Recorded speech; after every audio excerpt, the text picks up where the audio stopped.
What's up? Thanks for clicking on this video. I'm going to show you how to export a video in Adobe Premiere Pro. So once you guys have your video, what you want to do is make sure that it's selected. All right, so you're going to press I on your keyboard. I will give you the start point, and you want to make sure that you drag that to the very beginning of your video. Then you're going to press O. O is going to give you your end point. All right, then you want to make sure that you drag that to the very end of your video. All right, as you get more comfortable with editing, there's different ways to do this. You could go to the very first frame of your video, press I, go to the very last frame of your video, press O, but just keep it simple. You guys can press I and O and drag it however you want. Main thing is you need to make sure that the video is selected before you go up and export it. So you can press File up at the top, come down to Export and Media, or as you guys see, there's Control M. So you guys can instead press Control M, like Export Media, and this will pop up. So what this is you guys might every now and again get a offline media is present within this export. So that means that maybe the SD card isn't plugged in correctly that you're editing off of, or some of the files are missing or aren't synced properly. So if this doesn't happen, awesome, you'll move on to the export settings. If it does happen, just watch your video one more time, try to see what's going on, make sure all the media is linked, and then move on. All right, so I'm gonna go ahead and press OK, and that is gonna take us to our export settings. All right, so our export settings, you should see in the top right your format. All right, we're gonna select H.264 for the format. Depending on what you need or what the client is requesting or what video format you need, you can change that. All right, so the two most popular ones are H.264, which is .mp4, and QuickTime, which is .mov. So I recommend H.264, so we're going to leave it at that.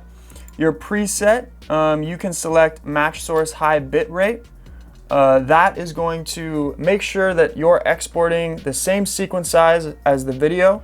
So it keeps things really, really simple, and it will, for the most part, allow your video to look high quality, all right, without changing too many other settings. So for a very simple way to export your video, I recommend match source high bitrate. Then, most importantly, your output name and where you're gonna save it. So I've created a new folder on my desktop titled Red Dot Exported Videos. Red Dot is the business that I'm creating these videos for, so I like to keep things organized, so should you. The file name is going to be, this video is push-up elevated handles. All right, a lot of people export the video and then they don't know where it was, so make sure that it's titled properly and it's in a folder where you can locate it once you're done exporting. The width and height should be locked in if you select match source high bitrate. If not, you can uncheck this box and then you can manually change the width and the height, just to make sure there's no weird black bars around your video, etc., etc. All right, you want to select this box, use maximum render quality, scroll down on the video to the target bitrate, and select 10. Anywhere from 10 to 40 for 4K footage. You can go down as low as 5 for HD footage. Going down to 2 and 1, I don't recommend it. So if 10 is okay and the file size isn't too big, changing the target bitrate here will change the estimated file size. So that's just something to keep in mind. And then you're pretty much done. You don't need to mess with the audio. You don't need to mess with the multiplexer, captions, publish, effect, none of that stuff.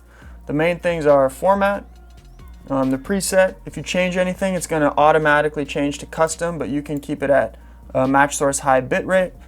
You're going to want to change the output name, select the folder that it's exporting to, make sure it's somewhere in the 10 target bitrate zone. If you want it to be seamless, you want it to play on a big projector, you can bump that up. Or if you're shooting in 4K and getting fancy, you can bump that up. And that's it. You want to select this box. At the very end, last step, use maximum render quality, then click export.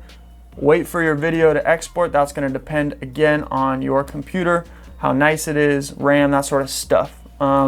So hope you guys enjoyed that. If you do have a question or you're struggling with something in particular, go ahead and drop it in the comments below. Just let me know. Let me know what you're struggling with. I would love to help out.